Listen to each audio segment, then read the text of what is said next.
Hi everyone. मैं सबसे पहले आप सभी को वेलकम करना चाहूँगा डैज़लिंग करियर प्लेटफ़ॉर्म पे। इस लेक्चर को शुरू करने से पहले मैं आपको बताना चाहता हूँ, अगर आप गेट डेटा साइंस एआई का प्रिपरेशन कर रहे हैं और आपको डिफ़िकल्टी फ़ील हो रहा है, आपको मैथ्स में उतना कॉन्फिडेंस नहीं आ रहा है, आपको मशीन लर्निंग एआई सब्जेक्ट्स में, बाकी के सब्जेक्ट्स में नहीं कॉन्फिडेंस आ रहा है। अगर आप फुल सिलेबस का प्रिपरेशन मेरे साथ करना चाहते हैं, तो आप डेफ़िनेटली कर सकते हैं फुल सिलेबस। ओके? बहुत ही अफोर्डेबल फी में मैं आपको प्रिपरेशन कराऊंगा। आपको क्या करना है सर, मेरे इस व्हाट्सएप नंबर पे मुझे मैसेज करना है 7680921514। अगर आपको मेरा टीचिंग स्टाइल पसंद है, अगर आपको मेरे लेक्चर्स पसंद आते हैं, आप पूरा का पूरा सिलेबस भी मेरे कोर्स के साथ प्रिपेयर कर सकते हो। बहुत ही कम से कम फीस में आपको पूरा सिलेबस में प्रिपेयर कराऊंगा गेट एग्जाम तक। गेट एग्जाम के बाद भी जुलाई तक काउंसलिंग में भी हेल्प करूंगा। ओके, आप हमेशा मेरे साथ व्हाट्सएप पे कनेक्टेड रहोगे सर। ओके, तो शुरू करते हैं इस डिस्कशन को। तो यहाँ पे भी हम एक एग्जाम्पल के साथ चलते हैं। सोचिए कि आपके पास दो फीचर्स हैं, एक लेबल है। इस तरह का आपका कुछ तो डेटा सेट होगा। अभी भी जस्ट फॉर द सिंप्लिसिटी मैं सोच रहा हूं कि आपके पास जो लेबल होगा वो हमेशा जीरो या फिर वन ही होने वाला है। आप समझ पा रहे हो क्या? आप बाइनरी क्लासिफिकेशन प्रॉब्लम पे ही काम कर रहे हो, ऐसा सोचिए। पर यहाँ पे एक स्पेशल केस में आपके साथ डिस्कस कर रहा हूं, जहाँ पे आपके फीचर्स इस बार कोई भी रियल वैल्यू ले सकते हैं। आपके फीचर्स कोई भी रियल वैल्यू ले सकते हैं। ओके, मतलब आपके फीचर्स कंटिन्यूअस है सर। तो इस पर्टिकुलर सिचुएशन में आपका नेव बेस किस तरह से काम करेगा, ये मैं आपको बताना चाहता हूं। तो सबसे पहले वो अलग अलग मैं रैंडम वेरिएबल्स आपके सामने रखता हूं। जैसे x1 आपका एक रैंडम वेरिएबल है, given y equal to one. Okay, x2 आपका एक अलग रैंडम वेरिएबल है, given y equal to one. x1 given y equal to zero, ये भी एक अलग रैंडम वेरिएबल है। x2 given y equal to zero, ये भी एक अलग रैंडम वेरिएबल है। ओके, जैसे जब हमने सोचा था कि आपके ये फीचर्स बाइनरी है, तब आप क्या करते थे सर, इन्हें बर्नौली डिस्ट्रीब्यूशन सोचते थे। पर अब क्या सिचुएशन है, ये जो फीचर्स हैं ये रियल वैल्यू लेंगे सर, कोई भी रियल वैल्यू लेंगे। तो यहाँ पे मुझे कंटिन्यूअस डिस्ट्रीब्यूशन सोचना है। तो नेव बेस का एक स्पेशल केस भी है, जहाँ पे हम सोचते हैं कि ये सारे डिस्ट्रीब्यूशन नॉर्मल डिस्ट्रीब्यूशन फॉलो करेंगे, गॉसियन डिस्ट्रीब्यूशन फॉलो करेंगे। तो ये जो मैं कहानी आपके साथ आज डिस्कस कर रहा हूँ, गॉसियन नेव बेस एल्गोरिथम आपके सामने डिस्कशन कर रहा हूँ, ऐसा आप सोचिए। और आपको पता चलेगा कि ये जो कहानी हम डिस्कस कर रहे हैं, आगे जाके एलडीए समझने के लिए भी बहुत इंपॉर्टेंट है। ओके, तो ध्यान से देखिएगा इस लेक्चर को, एक ऑप्शनल लेक्चर नहीं है ये। तो मैंने क्या बताया, इस बार मेरे जो फीचर्स हैं x1 x2, वो क्या है सर, कोई भी रियल वैल्यू ले सकते हैं, कंटिन्यूस है। तो मुझे यहाँ पे कंटिन्यूस डिस्ट्रीब्यूशन ही सोचना पड़ेगा। तो मैंने गॉसियन डिस्ट्रीब्यूशन सोचा है, पर इनके पैरामीटर्स अलग अलग हो सकते हैं सर। ओके, तो यहाँ पे मैं पैरामीटर्स उनके लिखता हूं, पैरामीटर्स। ओके, सबसे पहले ये एक सिंगल रैंडम वेरिएबल है, right? Single variable random variable है। एक बार मुझे बता दिया y इक्वल टू वन है, x1 कोई तो एक सिंगल रियल वैल्यू लेगा, राइट? मुझे नहीं पता क्या लेगा, पर कुछ तो एक सिंगल रियल वैल्यू लेगा। ओके, तो आपको एक सिंगल वेरिएबल गॉसियन डिस्ट्रीब्यूशन यहाँ पे फिट करना है। तो यहाँ पे सिर्फ दो ही पैरामीटर्स होते हैं, एक आपका एक मीन होता है और आपका एक क्या होता है सर, वेरिएंस होता है। ओके, पर इंडिकेट यहाँ पे कैसे करेंगे, ये फर्स्ट फीचर के लिए, राइट? तो यहाँ पे वन लिख दीजिए फर्स्ट फीचर के लिए। और कौन से क्लास के लिए सर, क्लास वन के लिए। तो यहाँ पे मैं कॉमा लिख के और एक वन लिख दिया। मैं होप कर रहा हूं कि आप फॉलो कर पाए।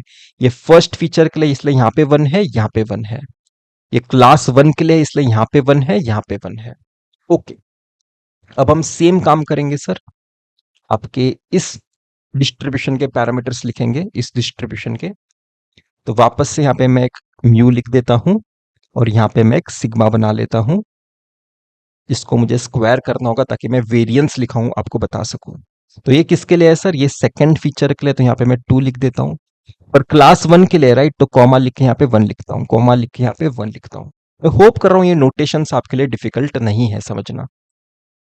वापस से यहाँ पे मैंने राउंड ब्रैकेट ओपन किया, यहाँ पे मैंने म्यू लिखा, ठीक है, और यहाँ पे मैंने सिग्मा लिखा। ओके, बीच में कॉमा से सेपरेट भी करना होगा क्योंकि ये दो अलग अलग पैरामीटर्स हैं इस डिस्ट्रीब्यूशन के।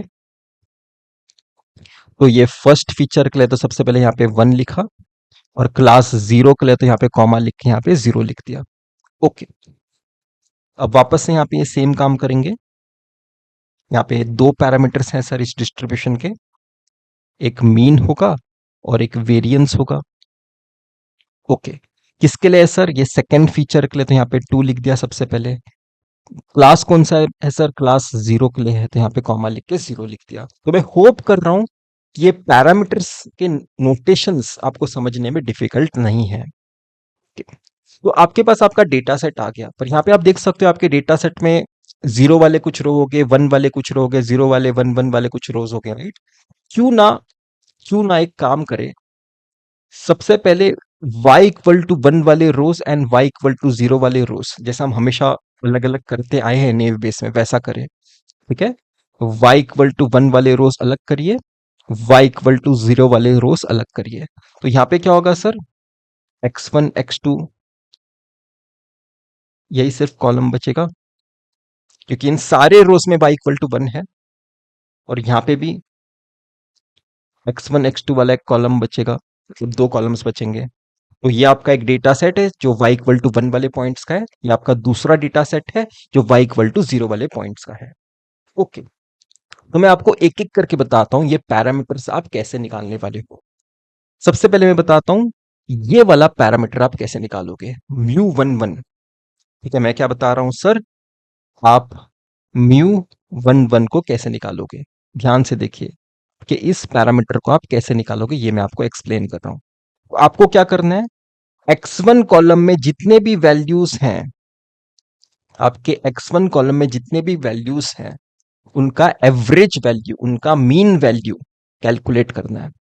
ठीक है, मैं होप कर रहा हूं कि प्रोबेबिलिटी के क्लास में आपने सीखा है, अगर आपके पास इतने सारे मैं वैल्यूज दे दूंगा, ठीक है, एक लिस्ट में अगर मैं आपको ये सारे वैल्यूज लिख लिख के दे दूंगा कॉमा से सेपरेटेड, उनका आप मीन निकाल सकते हो, राइट? तो उस तरह से आपको यहाँ पे मीन निकालना है। तो वो होगा इस पैरामीटर का वैल्यू जो आपने एस्टिमेट किया है आपके डेटा सेट को यूज करके, आपके ट्रेनिंग डेटा सेट को यूज करके, राइट? आपके पैरामीटर्स आप कैसे एस्टिमेट करते हो? आपके पैरामीटर्स आप कैसे एस्टिमेट करते हो मशीन लर्निंग में? आपके ट्रेनिंग डेटा सेट को यूज करके करते हो, राइट? तो मैंने ये वाला पैरामीटर कैसे कैलकुलेट किया सर? इन सारे वैल्यूज का मीन निकाला। ओके, अब मुझे बताइए, ठीक है, आप यहां पे ध्यान से देखिए, अब मैं आपको पूछता हूं कि आप ये वाला पैरामीटर कैसे निकालोगे? आप ये वाला पैरामीटर कैसे निकालोगे? ये क्या है सर? आपको वेरिएंस निकालना है। ठीक है, किसका सर? x1 कॉलम का y इक्वल टू 1 के लिए, मतलब यहां पे जितने भी वैल्यूज हैं उनमें वेरिएंस क्या है वो आप निकाल सकते हो, राइट? बहुत आसान है आपके लिए निकालना अगर आपने स्टेटिस्टिक्स किया है तो ये वेरिएंस भी मैं निकाल सकता हूं अपने डेटा सेट को यूज करके। ओके, अब मैं आपको बताता हूं ये वाला पैरामीटर आप कैसे निकालोगे। ठीक है, ये वाला पैरामीटर सबसे पहले देखिए,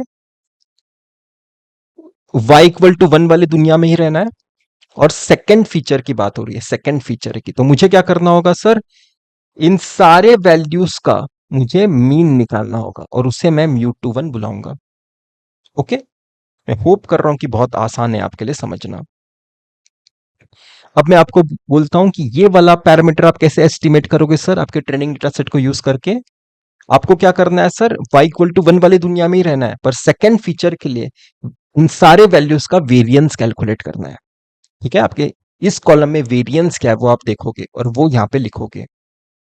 ओके, अब मेरे हिसाब से आपके लिए बहुत ऑब्वियस हो गया है कि इस पैरामीटर को कैसे निकालोगे। फिर ये मेरा काम है आपको एक्सप्लेन करना, तो मैं आपको एक्सप्लेन कर देता हूं। ये कैसे निकालोगे सर? सोचने की कोशिश करिए। y इक्वल टू 0 वाले दुनिया में जाना है, x1 कॉलम का मीन निकालना है। y इक्वल टू 0 वाले दुनिया में इन सारे वैल्यूज का मीन निकालना है। ठीक है, वो होगा ये। ओके, ये क्या होगा सर? ये क्या होगा सर? वेरिएंस निकालना है उस कॉलम का, आपके इस कॉलम का वेरिएंस निकालना है, सिंपल सी कहानी। ओके, अब क्या कहानी है सर? ये क्या है? ये मीन कौन सा है? तो आपको क्या करना है, y इक्वल टू जीरो वाले दुनिया में जाना है, x2 कॉलम का मीन निकालना है। y इक्वल टू जीरो वाले दुनिया में x2 कॉलम का मीन निकालना है, मतलब इस कॉलम में जितने भी वैल्यूज है उसका मीन वैल्यू निकालना है, वो होगा इस पैरामीटर का एस्टिमेटेड वैल्यू। ओके, फिर आप क्या करोगे सर? ये वाला पैरामीटर कैलकुलेट करोगे using your training data set. ठीक है, तो ये कैसे निकलेगा सर? इस कॉलम का वेरिएंस निकाल के। बहुत ही सिंपल है। ओके, तो मैंने आपको आपके इन चार नॉर्मल डिस्ट्रीब्यूशन के पैरामीटर्स एस्टिमेट करना सिखा दिया है, पैरामीटर्स एस्टिमेट करना सिखा दिया है। ओके, बाकी अभी भी आपका जो probability of y equal to 1 निकालने का जो तरीका है वो सेम है। आपको देखना होगा कितने पॉइंट्स, कितने पॉइंट्स में, मतलब आपके पूरे ट्रेनिंग डेटा सेट में, आपके पूरे ट्रेनिंग डेटा सेट में y इक्वल टू 1 वाले पॉइंट्स कितने थे, y इक्वल टू 1 वाले पॉइंट्स कितने थे, divided by total training data set, divided by total training data set. ठीक है, टोटल ट्रेनिंग डेटा सेट का मतलब क्या? आपके पूरे ट्रेनिंग डेटा सेट में जितने पॉइंट्स थे वो यहां पे डिनोमिनेटर में लिखना है। न्यूमरेटर में क्या लिखोगे? कितने पॉइंट्स में y इक्वल टू 1 था। ये अभी भी पुराने लेक्चर्स जैसा ही है। ओके, ओके, शुरू करते हैं अब डिस्कशन। बहुत इंटरेस्टिंग डिस्कशन होगा। नेक्स्ट पेज में मैं जाता हूं। फॉर एग्जाम्पल, आपके ट्रेनिंग डेटा सेट को आपने स्कैटर्ड प्लॉट पे प्लॉट किया है। ये y इक्वल टू 1 वाले पॉइंट्स हैं, ये y इक्वल टू 0 वाले पॉइंट्स। यहां पे मैं लिख लेता हूं, y इक्वल टू 1 वाले पॉइंट्स हैं और ये जो पॉइंट्स हैं वो y इक्वल टू 0 वाले हैं। ओके, कलर से आप समझ पा रहे हो राइट? ये red points y equal to 1 वाले, blue points y equal to 0 वाले हैं। यहाँ पे मैंने लिख के ही बताया है, ये पहला नंबर क्या इंडिकेट करता है? कौन से डायमेंशन के लिए। ये दूसरा नंबर क्या इंडिकेट करता है? कौन से क्लास के लिए। सेम आपके स्टैंडर्ड डेविएशन के लिए भी। तो यहाँ पे मैंने आपके क्लास 0 वाले पॉइंट्स के लिए डेटा सेट बनाया है, क्लास 1 वाले पॉइंट्स के लिए डेटा सेट बनाया है। ओके, तो आपका ये रैंडम वेरिएबल का पीडीएफ, ये पीडीएफ है। अब मैंने यहाँ पे स्मॉल एफ से इंडिकेट किया है। कई बार आप आपके मशीन लर्निंग टेक्स्ट बुक्स में यहाँ पे स्मॉल एफ के जगह आप स्मॉल पी भी देख सकते हो, स्मॉल पी। ठीक है, जब उन्हें प्रोबेबिलिटी बताना होता है वो कैपिटल पी से इंडिकेट करते हैं, जब उन्हें पीडीएफ बताना होता है उन्हें वो स्मॉल पी से इंडिकेट करते हैं। मतलब ये जनरली देखा गया है, पर लेटर्स वो कुछ भी यूज करे वो अच्छे से डिस्क्राइब करेंगे, ये हमें हमारी समझ होनी चाहिए। ये क्या है सर? ये पीडीएफ है। क्यों? क्योंकि हमने गॉसियन डिस्ट्रीब्यूशन यूज किया, राइट? तो एक पीडीएफ है, ये प्रोबेबिलिटी का वैल्यू नहीं है, ये एक डेंसिटी का वैल्यू है, ये एक डेंसिटी का वैल्यू है। तो आपने क्या किया सर? डेंसिटी फंक्शन लिखा है। ठीक है, 1/√2 पाई स्टैंडर्ड डेविएशन। स्टैंडर्ड डेविएशन किसका सर? फर्स्ट फीचर का, और क्लास 0 के लिए यहां पे 0 लिखा है। Okay, e raise to minus x minus mu divided by 2 sigma square. बस आपका म्यू कैसे दिखाई देता है सर? 1,0 दिखाई देता है। क्यों? क्योंकि फर्स्ट फीचर के लिए, क्लास 0 के लिए है। स्टैंडर्ड डेविएशन कैसे दिखाई देता है सर? 1,0 दिखाई देता है। क्यों? क्योंकि फर्स्ट फीचर के लिए, क्लास 0 के लिए है। तो मैंने आपके इस रैंडम वेरिएबल के लिए आपका पीडीएफ लिख दिया है। वैसे ही मैंने क्या किया सर? आपके इस रैंडम वेरिएबल के लिए भी उसका पीडीएफ फंक्शन लिखा है, इस रैंडम वेरिएबल के लिए भी उसका पीडीएफ फंक्शन लिखा है, आपके इस रैंडम वेरिएबल के लिए भी उसका पीडीएफ फंक्शन लिखा है। आप ब्रेक लेके आराम से आपके नोटबुक में इसे लिख सकते हो, आप वेरीफाई कर सकते हो। आपका अगर पीडीएफ लिखने का समझ है गॉसियन डिस्ट्रीब्यूशन का, तो ये पीडीएफ समझना, ये पीडीएफ समझना, ये पीडीएफ समझना आपके लिए मुश्किल नहीं है। ओके, यहाँ पे आपको पता है राइट, यहाँ पे आपका स्टैंडर्ड डेविएशन होता है, यहाँ पे आपका मीन होता है, यहाँ पे भी आपका स्टैंडर्ड डेविएशन होता है, तो वही मैंने यूज किया है। ठीक है, आपका रैंडम वेरिएबल आप x1 से इंडिकेट कर रहे हो, राइट? जो स्मॉल x1 कुछ तो वैल्यू लेगा, यहाँ पे स्मॉल x1 यूज किया गया है। तो मैं होप कर रहा हूं कि आप समझ पा रहे हो, सेंस बना पा रहे हो कि आपके हर एक रैंडम वेरिएबल के लिए आपने आपका पीडीएफ फंक्शन कैसे लिखा है। ओके, तो इस बार जब मुझे डिसीजन लेना होगा किसी भी टेस्टिंग डेटा पॉइंट के लिए तो मैं कैसे ले लूंगा, तो वो मैं आपको बताता हूँ। फॉर एग्जाम्पल, हम 2 डायमेंशन के लिए काम कर रहे हैं, राइट। मेरे पास एक टेस्टिंग डेटा पॉइंट आई आया है, इसके लिए मुझे प्रेडिक्शन लेना है जिसमें इसका कुछ तो रियल वैल्यू होगा, इसका भी कुछ तो एक रियल वैल्यू होगा। तो रूल क्या है सर, मैं प्रेडिक्शन 1 का कब लूंगा, ग्रेटर देन इक्वल टू के लिए भी 1 ही प्रेडिक्शन ले रहे हो। For example, greater than equal to के लिए भी 1 ही प्रेडिक्शन ले रहे हो। आप प्रेडिक्शन 1 का कब लेने वाले हो सर, जब ये सच होगा, जब ये सच होगा। क्या ये प्रोबेबिलिटी या पीडीएफ है, ये प्रोबेबिलिटी या पीडीएफ है। y इक्वल टू 1 होने का प्रोबेबिलिटी होगा, राइट। y क्या है सर, y क्या है, आपका एक डिस्क्रीट रैंडम वेरिएबल है, राइट। ये एक डिस्क्रीट रैंडम वेरिएबल है, 1 वैल्यू लेता है या फिर 0 वैल्यू लेता है। तो ये डेफिनेटली आप प्रोबेबिलिटीज कंपेयर कर रहे हो। अगर ये वाला प्रोबेबिलिटी इस वाले प्रोबेबिलिटी से बड़ा रहा तब आप प्रेडिक्शन 1 का लेने वाले हो। Greater than equal to condition पे आप प्रेडिक्शन 1 का लेने वाले हो। ओके, पर यहां पे ध्यान से देखिए, नॉर्मली यहां पे मैं पी लिखता था, यहां पे भी पी लिखता था, राइट। वैसे यहां पे भी पी लिखता था, यहां पे भी पी लिखता था। पर इस बार मुझे क्या लिखना पड़ेगा, इस बार मुझे यहां पे एफ लिखना होगा, क्यों, क्योंकि एक पीडीएफ है, ये भी एक पीडीएफ है, मतलब डेंसिटी का वैल्यू होगा। ये भी एक पीडीएफ है, ये भी एक पीडीएफ है। ये एक प्रोबेबिलिटी है, ये भी एक प्रोबेबिलिटी है, ये भी एक प्रोबेबिलिटी है, ये भी एक प्रोबेबिलिटी है। ओके, तो मैं क्या बोल सकता हूं, ध्यान से देखिए मैं क्या बोल रहा हूं। ये जो प्रोबेबिलिटी है इस प्रपोर्शनल टू दिस, और आपका ये जो प्रोबेबिलिटी है इस प्रपोर्शनल टू दिस, राइट। क्योंकि आपको पता है इसके डिनोमिनेटर में भी कुछ तो था, इसके भी डिनोमिनेटर में भी कुछ तो था। इसके डिनोमिनेटर में एक पीडीएफ था, इसके भी डिनोमिनेटर में एक पीडीएफ था, ठीक है। तो वो दोनों जगह कैंसल हो जाएगा, इसलिए वो मैटर नहीं करता, तो हमने लिखा ही नहीं है। तो हमें क्या सोचना है, ये प्रोबेबिलिटी इसके प्रोपोर्शनल है, ये प्रोबेबिलिटी इसके प्रोपोर्शनल है। तो मैं क्या करूंगा, इन वैल्यूज के हिसाब से यहां पे कंसीडर करूंगा, यहां पे कंसीडर करूंगा, राइट। इसे मैं एक्सप्लेन करता हूं। यहां पे जो कुछ भी x1 का वैल्यू है आप यहां पे कंसीडर करोगे, यहां पे कंसीडर करोगे। यहां पे जो कुछ भी x2 का वैल्यू है आप यहां पे कंसीडर करोगे, यहां पे कंसीडर करोगे, ठीक है। तो आपके पीडीएफ में आपको दिखाई देगा कि इस डेंसिटी का वैल्यू क्या है, इस डेंसिटी का वैल्यू क्या है, इस डेंसिटी का वैल्यू क्या है, इस डेंसिटी का वैल्यू क्या है, ठीक है। और ये वाले प्रोबेबिलिटीज तो आपने पहले ही कैलकुलेट कर लिया आपके ट्रेनिंग डेटा सेट को यूज करके। तो आप डेफिनेटली कंपेयर कर पाओगे ये वाला प्रोडक्ट ज्यादा बड़ा है या फिर ये वाला प्रोडक्ट ज्यादा बड़ा है। ओके, अगर ये वाला प्रोडक्ट इससे बड़ा निकलता है, ये वाला प्रोडक्ट बड़ा है, तो आप क्लास 1 के लिए प्रेडिक्शन लोगे। तो कहानी बस सेम ही है, बस इस बार आपकी ये समझ होनी चाहिए कि ये क्या है सर, पीडीएफ्स हैं। ये क्या है सर, पीडीएफ है।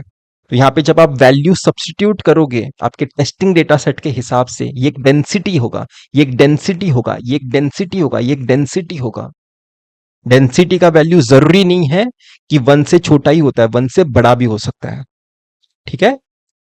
आपको पता है, राइट। अगर प्रोबेबिलिटीज होते हैं, अगर प्रोबेबिलिटी है कोई, तो प्रोबेबिलिटी का वैल्यू हमेशा 0 और 1 के बीच में होता है, राइट। राइट, प्रोबेबिलिटी का वैल्यू हमेशा 0 और 1 के बीच में होता है।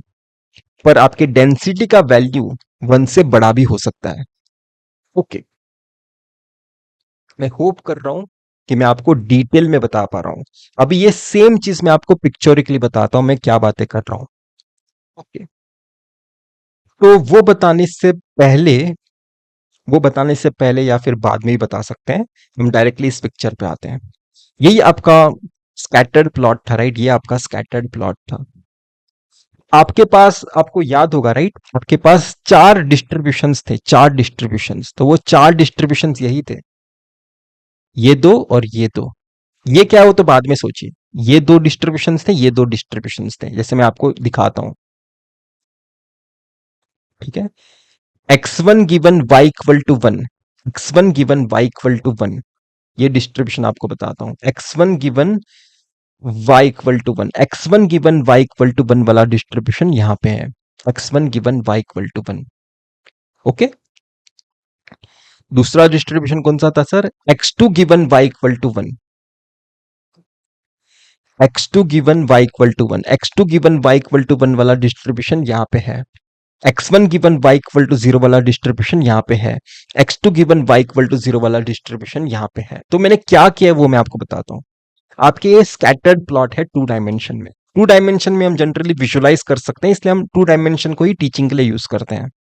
ओके, तो आपको जब इन पॉइंट्स को, for example in red points को ही देखिए, फॉर एग्जाम्पल x2 एक्सिस को भूल जाइए, सोचिए कि सिर्फ x1 एक्सिस है। तो मैं क्या कर सकता हूं, इन सारे पॉइंट्स को x1 एक्सिस पे ले सकता हूं और आपके इन सारे पॉइंट्स को भी x1 एक्सिस पे ले सकता हूं। तो जब आप ये करोगे, x2 एक्सिस को भूल जाओगे, सिर्फ x1 एक्सिस ही है सोचोगे, तब आपका ये वाला प्लॉट आपको मिलेगा। आपके ये सारे रेड पॉइंट्स यहां पे स्कैटर्ड हो चुके हैं और आपके सारे ब्लू पॉइंट्स यहां पे आ चुके हैं। फिर आपने क्या किया sir, in points, in red points के हिसाब से यहां पे एक पीडीएफ फिट किया, इन ब्लू पॉइंट्स के हिसाब से यहां पे एक पीडीएफ फिट किया। ओके, ये वाला प्लॉट कैसे मिला सर? अभी x1 एक्सिस को भूल जाइए, सोचिए कि सिर्फ x2 एक्सिस है यहां पे, सोचिए कि सिर्फ x2 एक्सिस है मेरे प्लॉट में, तो ये है वो x2 एक्सिस। तो इन रेड पॉइंट्स को आपने इस x2 एक्सिस पे प्रोजेक्ट किया, ऐसा सोचिए, प्रोजेक्ट किया, तो आपके रेड पॉइंट्स यहां पे आए हैं और ये ब्लू पॉइंट्स को भी आपने x2 एक्सिस पे लिया तो वो यहां पे आए हैं। तो रेड पॉइंट्स के हिसाब से एक पीडीएफ बनाया, ब्लू पॉइंट्स के हिसाब से यहां पे एक पीडीएफ फिट किया। ओके, तो मैं होप कर रहा हूं ये आप समझ पा रहे हो। फिर आपका ये फाइनल प्लॉट आपको कैसे मिला सर? ये फाइनल प्लॉट आपको कैसे मिला? यहां पे ध्यान से देखिए, यहां पे क्या लिखा है, ठीक है? यहां पे मैं बताना चाहता हूं, ये देखिए क्या लिखा है, प्रोडक्ट लिखा है, प्रोडक्ट, प्रोडक्ट लिखा है। मतलब आपने क्या किया होगा, देखिए, y इक्वल टू 1 के लिए, y इक्वल टू 1 के लिए, मतलब ये वाले डिस्ट्रीब्यूशन के लिए और ये वाले डिस्ट्रीब्यूशन के लिए, इन दोनों पीडीएफ्स को आपने मल्टीप्लाई करके, इन दोनों पीडीएफ्स को मल्टीप्लाई करके आपका ये डिस्ट्रीब्यूशन बनाया है। ये डिस्ट्रीब्यूशन कैसे बनाया सर? इन दोनों पीडीएफ्स को क्या किया सर? मल्टीप्लाई करके आपने बनाया है, प्रोडक्ट लेके, ठीक है? ये रेड दो पीडीएफ्स का प्रोडक्ट लेके ये डिस्ट्रीब्यूशन बना है, इन दोनों पीडीएफ्स का प्रोडक्ट लेके ये डिस्ट्रीब्यूशन बना है। ओके, ये एक्चुअली जो डिस्ट्रीब्यूशन है ना, ये वाला और ये वाला, एक्चुअली 3 डायमेंशन में है। मतलब ये दोनों डिस्ट्रीब्यूशन एक्चुअली 3 डायमेंशन में है। ओके, तो वो मैं आपको पिक्चोरिकली बताने की कोशिश करता हूं, फिर अगर आप समझ सकते हो तो मैं आपको अभी भी एक्सप्लेन कर सकता हूं। जैसे कि फॉर एग्जांपल, आपके सिर्फ इन दोनों का जब आप प्रोडक्ट लेते हो तो क्या होता है, जैसे p of x1 equal to small x1 given y equal to 1, आप जब इस डिस्ट्रीब्यूशन का और आपके इस डिस्ट्रीब्यूशन का x2 equal to small x2 given y equal to 1, ठीक है? मैंने क्या बताया आपको, इन दोनों डिस्ट्रीब्यूशंस का प्रोडक्ट लेना है तब आपको ये डिस्ट्रीब्यूशन मिलता है। पर सोचने की कोशिश करिए, ये प्रोडक्ट आपने लिया है पर इसके पीछे कुछ नेव बेस का एजम्पशन हुआ इसलिए आपने लिया होगा, ऐसा आप सोच सकते हो। तो आपके नेव बेस में आपने क्या एज्यूम किया होगा सर, कि x1 and x2 are independent given y equal to 1, ठीक है? तो इसे मैं ऐसा सोच सकता हूं कि ये ऐसा कुछ लिखा गया था। सबसे पहले ये मैं स्मॉल p से इंडिकेट करना चाहता हूं क्योंकि ये पीडीएफ है, या फिर मैं f से इंडिकेट करता हूं, चलो ठीक है?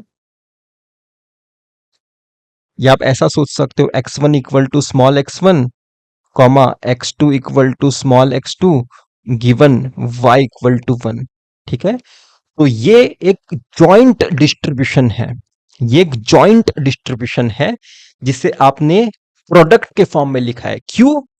क्योंकि आपका नेव बेस में एजम्पशन था गिवन y इक्वल टू 1, ये दोनों features are independent. Given y equal to 1, features are independent.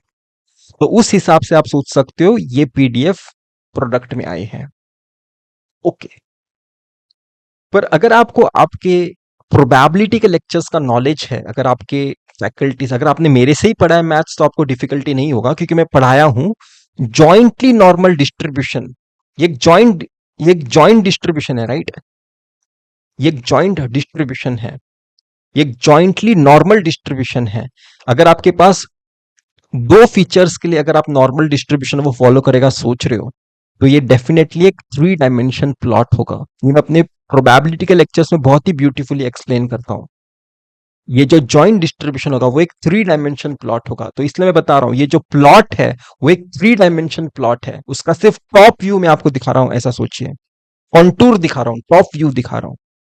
ठीक है, उस प्लॉट को जब आप ऊपर से देखोगे तो आपको इस तरह का दो कॉन्टूर दिखाई देंगे, ऐसा आप सोचिए। ओके। आपके मन में ये क्वेश्चन नहीं होना चाहिए आपको कैसे पता सर ये भी नॉर्मल डिस्ट्रीब्यूशन ही होगा, क्योंकि मैंने एज्यूम किया है राइट, कि x1 and x2 are independent given y equal to 1। और मैंने ये एज्यूम कर लिया है कि ये भी नॉर्मल डिस्ट्रीब्यूशन है, ये भी नॉर्मल डिस्ट्रीब्यूशन का पीडीएफ है। तो उस हिसाब से इस जॉइंट डिस्ट्रीब्यूशन को भी नॉर्मल ही होना पड़ेगा, इस जॉइंट डिस्ट्रीब्यूशन को भी नॉर्मल ही होना पड़ेगा। ओके, चलिए मैं अभी आपको वो इंटरेक्टिव डेमो बताता हूं। ओके, तो मैं होप कर रहा हूं आप मेरे कंप्यूटर स्क्रीन पे स्कैटर्ड प्लॉट देख पा रहे हो। ये वाला, ये आपके क्लास 1 वाले पॉइंट्स हैं, ये क्लास 0 वाले पॉइंट्स हैं। फॉर एग्जाम्पल आपके x1 एक्सिस पे, मतलब इस हॉरिजॉन्टल एक्सिस पे, मतलब इस प्लॉट में अगर मैं बताऊं इस हॉरिजॉन्टल एक्सिस पे आपके इन पॉइंट्स को अगर आप परपेंडिकुलर प्रोजेक्ट करोगे, आपके इन पॉइंट्स को जब आप परपेंडिकुलर प्रोजेक्ट करोगे नीचे, ठीक है, नीचे परपेंडिकुलर प्रोजेक्ट करिए, तो ब्लू वाले पॉइंट्स कुछ ऐसे दिखाई देंगे, आपके ऑरेंज वाले पॉइंट्स कुछ ऐसे दिखाई देंगे।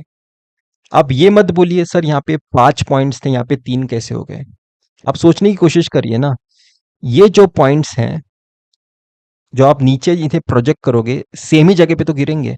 वैसे ये दो पॉइंट्स भी जब नीचे प्रोजेक्ट होंगे सेम ही जगह पे गिरेंगे, ये दो पॉइंट्स भी सेम जगह पे गिरेंगे, ये दो पॉइंट्स भी आपके सेम ही जगह पे गिरेंगे। तो एक्चुअल में यहाँ पे 5 पॉइंट्स है ऑरेंज के, एक्चुअल में यहाँ पे 5 पॉइंट्स है ब्लू के, ये आपको पता होना चाहिए। ओके, फिर आपने क्या किया सर, इन सेम पॉइंट्स को आपके x2 एक्सिस पे भी आपने प्रोजेक्ट किया, वैसे ही perpendicular projection, perpendicular projection. Okay, फिर मैं क्या करूंगा सर, यहाँ पे पीडीएफ फिट करूंगा, यहाँ पे पीडीएफ फिट करूंगा। पीडीएफ फिट करना तो मेरे लिए खेल है, राइट? मैंने कैसे पीडीएफ फिट किया होगा, अगर आप थोड़ा ज्योमेट्रिकली भी समझना चाहते हो, मैंने इन 5 पॉइंट्स को यूज करके इस पीडीएफ के लिए मीन एंड वेरिएंस कैलकुलेट किया होगा। मैंने इन 5 पॉइंट्स को यूज करके यहाँ पे भी मीन एंड वेरिएंस कैलकुलेट किया होगा। फिर मैंने सिर्फ एक, मुझे पीडीएफ बनाना था तो ओके, यहाँ पे भी आप क्या करोगे, इन 5 पॉइंट्स को यूज करके ऑरेंज का यहाँ पे भी एक मीन वेरिएंस कैलकुलेट कर सकते हो, इन 5 पॉइंट्स को भी यूज करके यहाँ पे भी मीन एंड वेरिएंस कैलकुलेट कर सकते हो। तो मैंने 2 पीडीएफ्स बना दिए, सिंपल सी कहानी। क्योंकि एक गॉसियन डिस्ट्रीब्यूशन बनाने के लिए सिर्फ मीन एंड वेरिएंस ही होता है, ठीक है? तो आपने यहाँ पे 4 आपके गॉसियन डिस्ट्रीब्यूशन बना लिए हैं। ओके, फिर आपका ये वाला प्लॉट आपको कैसे मिला होगा सर? ठीक है, एक्चुअली टॉप व्यू है, एक्चुअली टॉप व्यू है। आपने इस ऑरेंज पीडीएफ को इस ऑरेंज पीडीएफ के साथ जब मल्टीप्लाई किया तो आपके जॉइंट डिस्ट्रीब्यूशन का ये आपको टॉप व्यू दिखाई दे रहा है, या फिर कॉन्टूर दिखाई दे रहा है। वैसे जब आपने इस ब्लू पीडीएफ का और इस ब्लू पीडीएफ का जब मल्टीप्लिकेशन किया, प्रोडक्ट किया, उसे उसका कॉन्टूर देखा तो वो ये दिखाई दे रहा है। ओके, इसका 3 डायमेंशन व्यू अगर आप देखना चाहते हो तो 3 डायमेंशन में कुछ इस तरह से दिखाई देते हैं। अगर आप थोड़ा अच्छे से देखने की कोशिश करोगे, ये दोनों जॉइंट, ये वाला जॉइंट नॉर्मल डिस्ट्रीब्यूशन और ये वाला भी जॉइंट नॉर्मल डिस्ट्रीब्यूशन आइडेंटिकल दिखाई दे रहे हैं सर, आइडेंटिकल है।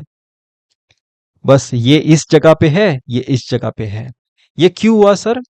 क्योंकि ये ऑरेंज पॉइंट्स का मीन कहीं तो यहां पे होगा, ये ब्लू पॉइंट्स का मीन कहीं तो यहां पे होगा, राइट?